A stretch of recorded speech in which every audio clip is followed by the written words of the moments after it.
Hello, Nintendo Wii here, and welcome to the very first Retro Break documentary. In this episode, we're going to be talking about the amazing Tetsuya Mizuguchi.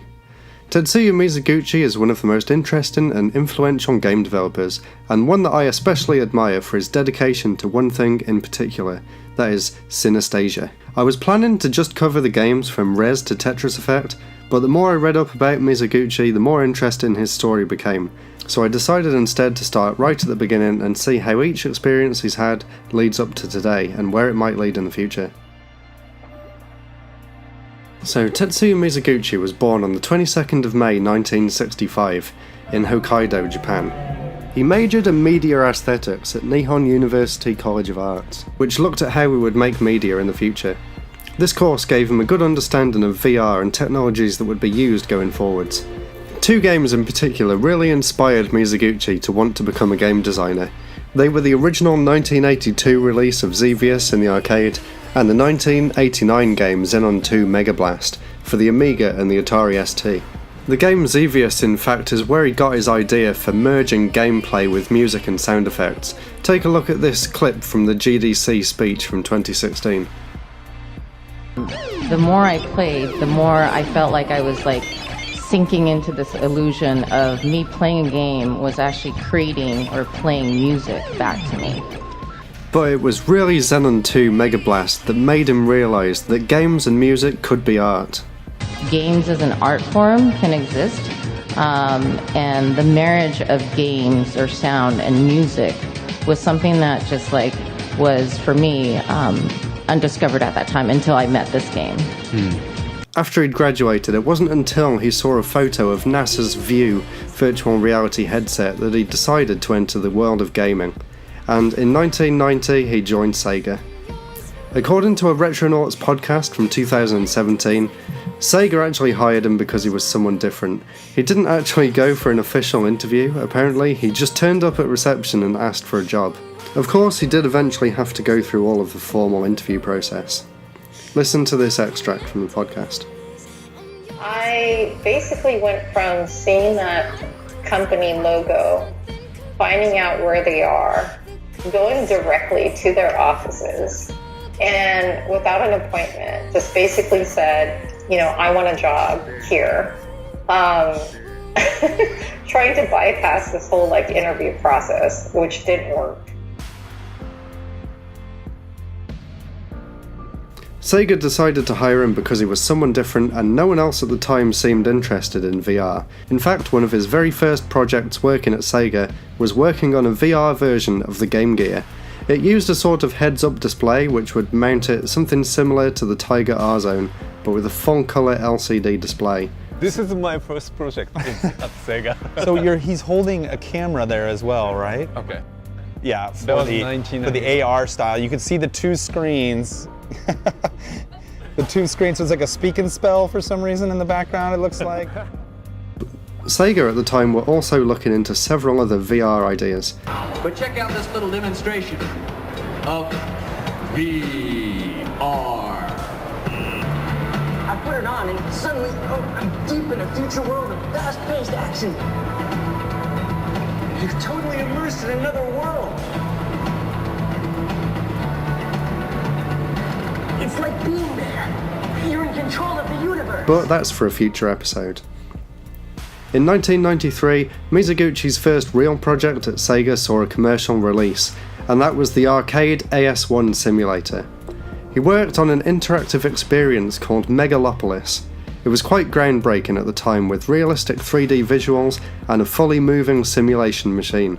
They also made a second ride which featured Michael Jackson, although not much is known about this one and it was scrapped soon after it was made due to the press surrounding Jackson at the time.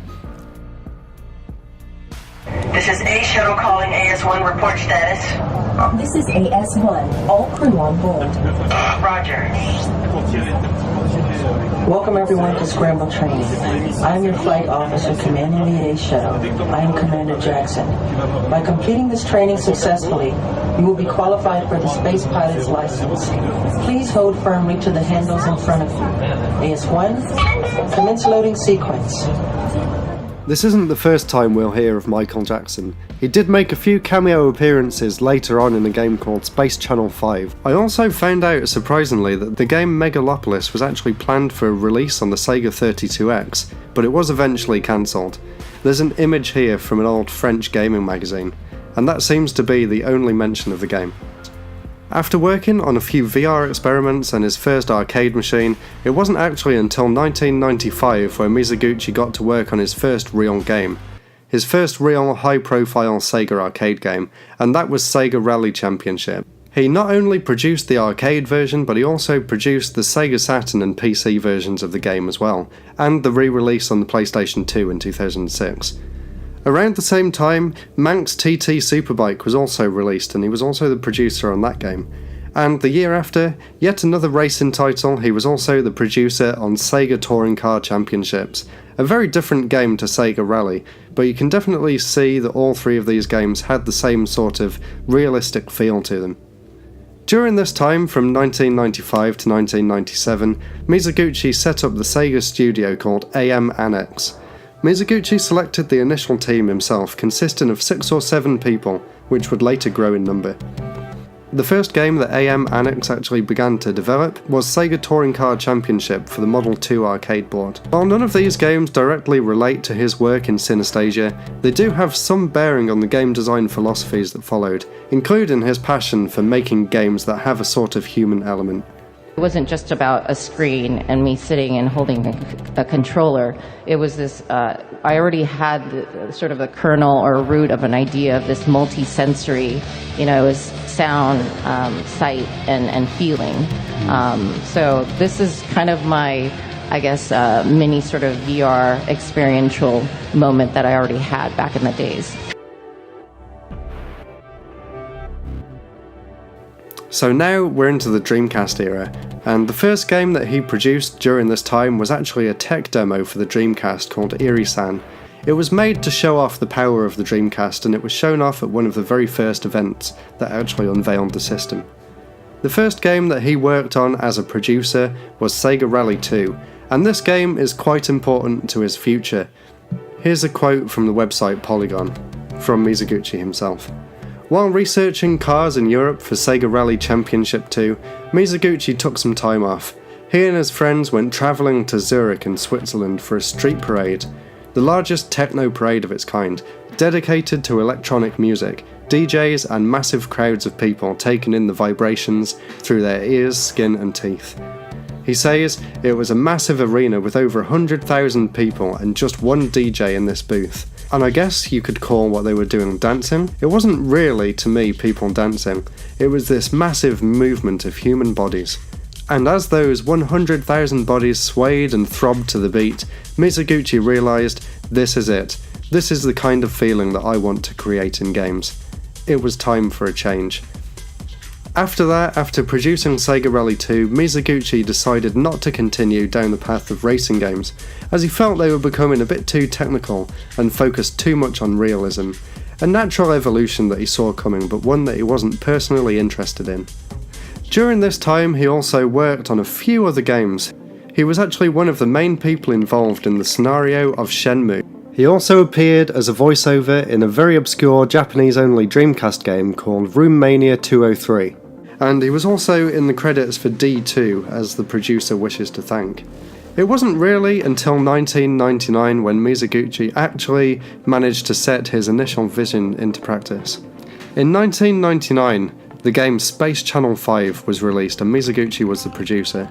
It was released originally on the Dreamcast and a few years later on the PlayStation 2. There was also a Part 2 released in 2002, again on the Dreamcast and PlayStation. And yes, as I said earlier, Michael Jackson does make a cameo appearance in this game as Space Michael. Apparently, Michael Jackson liked the idea of Space Channel 5 so much that he practically begged to be in the game. There's a really interesting story behind this development. I'm not going to go into it here, but I'll definitely post a link in the description if you want to go and read up about it yourself. In 2000, Sega was going through kind of a hard time, and they actually decided to set up several different game companies, so that each producer would have their own team and they could submit their own ideas to Sega to take forward. Mizuguchi set up a Sega studio called United Game Artists after the restructure in 2000, and it was during this time that he really decided to double down on that feeling of synesthesia that he had experienced all them years ago when making Sega Rally 2. The game, of course, was REZ. But before that, here's a really interesting interview from an Edge magazine in 2000. They asked him, what kind of games do you want to develop? And at the time he said, I don't have any genre in mind. I don't even differentiate between adventure game and RPG. I'm much more interested in fun or feelings, and particularly in how to put them into a game. With Space Channel 5, people wanted to put it into a category, and I had to agree with every suggestion. Action, musical, dance. It was a problem for me as the game had no particular genre to fit into. So for our new titles, I will let users decide themselves. I would rather develop taste and feeling through my games as I did with Sega Rally. It's one of the foundations of UGA, developing cutting edge or popular stuff. So with that in mind, in 2001, REZ was released, and this is where his story really begins to get interesting. It marked the beginning of a major shift in focus for Mizuguchi. From another interview slightly later, is it possible to give gamers that magical musical feeling of being in a groove? How do we sync graphics and sound so they combine into something more powerful than the sum of their parts? Most importantly, can we do all of this and still make something that is fun to play? 15 years ago, when I set out to create the original REZ with my team at United Game Arts, we challenged ourselves to answer these difficult questions. Luckily, we had a few key inspirations to help us find answers. Apart from the street parade, the other important inspiration behind REZ was the art from a Russian painter called Kandinsky. Vasily Kandinsky, he painted, from the sound and the music inspiration whole day. He, walk around the city of Moscow and what kind of, that kind of inspiration, he drew, his imagination into the one canvas. After the cancellation of the Dreamcast, Sega decided to restructure its staff internally, and this saw the dissolution of United Game Arts and the transfer of the majority of its members into Sonic Team. The following month, Mizuguchi actually left Sega. According to Mizuguchi, at the time, he had two choices. Basically, one was to adjust to the company, or the company adjust to him, but the latter was impossible, so he decided to leave Sega. He thought at the time this was a very healthy choice, and I really think this did work out for the best for him, because shortly after that he went on to found his own company called Q Entertainment, and he did express that he would be open to working with Sega again in the future. Now, from 2003 to 2013, this is the Q Entertainment era, and the first game that the Q Entertainment released was Lumines for the PSP. Without Lumines, there would be no Tetris Effect. Back in 2003, when Q Entertainment was first formed, one of the very first ideas that Mizuguchi had was to make a Tetris game, which had an emphasis on music and rhythm. But unfortunately, at the time, he couldn't acquire the Tetris license, so instead, Lumines was born. And it went on to become a huge success and span many different consoles and lots of different sequels and spin-offs. So in the series, there is Lumines, Lumines Live on Xbox Live Arcade, Lumines 2 on the PSP, Lumines Electric Symphony on the Vita, and Lumines Remastered on the Switch. Around the same time as the second Lumines game, Q Entertainment also released their other series called Meteos for the DS. It features a very heavy music and puzzle focus. The two games are completely different and you can't really place one above the other. I really enjoy both of these games. There was 3 games released in the Meteos series. They are the original Meteos, Disney Meteos for the DS, a tie-in with some Disney characters, and Meteos Wars for Xbox Live Arcade, which unfortunately isn't available anymore, so I've never actually had the chance to play this one. Q Entertainment also released a few other games. They worked on the Xbox 360 action-adventure game called 99 Nights, which is kind of a strange departure for the team, but it did review fairly well at the time and it actually had a sequel. Also, around this time, there was a game called Every Extra Extend and Every Extra Extreme for the PSP and 360 respectively, and Gunpei for the DS and the PSP, which were remakes of a WonderSwan game that had came out a few years earlier, and once again, very heavy music focus. In 2006, along with the release of Lumines 2, Mizuguchi decided to pursue his love of technology and electronic music and actually founded the band Genki Rockets with a group of collaborators. Some of the music from Genki Rockets went on to feature in games such as No More Heroes, and you could also play through a music video of it in Lumines 2 on the PSP. You could also download the Genki Rockets music pack for the Xbox Live Arcade Lumines game. So far there has been 2 different albums in the Genki Rockets series, and I really enjoy their music. I really hope that we see more of them again in the future. While I was doing some research for this video, I actually found out that there was a cancelled game that was supposed to be released in 2007 called QJ. Unfortunately, this game got cancelled fairly soon after its announcement, and I really can't find anything about the game online, so if anyone knows anything, please let me know in the comments, because it would be fascinating to see just what ideas he could have came up with on the Wii. The next main game came out in 2011, and that was the sort of spiritual sequel to REZ, Child of Eden. And this game really brings Genki Rockets to the forefront. The majority of the game is based around the Genki Rockets soundtrack. It plays very similarly to REZ, but it's all in a first-person point of view, and the game was built with using your body as a controller in mind. In fact, there's an amazing TED Talk from 2010 in which Mizuguchi talks about some of his ideas and inspirations for the game. I'll play a little bit of it now, and I'll put a link in the description for you to go and watch the entire thing. So I want to use this kind of a, Synesthesia feeling into the interactive experience of the game. This is my mission now. So Child of Eden, I used this is the new sensor technology called Kinect. So you have no controller anymore, So it's like you can use your whole entire your body and senses. In 2013, Mizuguchi decided to leave Q Entertainment and found his own company, once again called Enhance Games. The difference being with Enhance Games is that he is the sole employee. He actually decided it would be easier to outsource the development for each game depending on his requirements, and that way he doesn't have to actually manage a whole team of people. He can rather focus on the games themselves. Here's a bit from an interview about why he decided to leave Q Entertainment. With anyone who starts a company but eventually grows into something where you have staff, management and investors, trying to balance keeping that company alive but also wanting to pursue your own creative product becomes very, very challenging. So he left and decided to stay away from full-time game work for a few years. He taught part-time at Keio University and dabbled in a few mobile games and musical projects.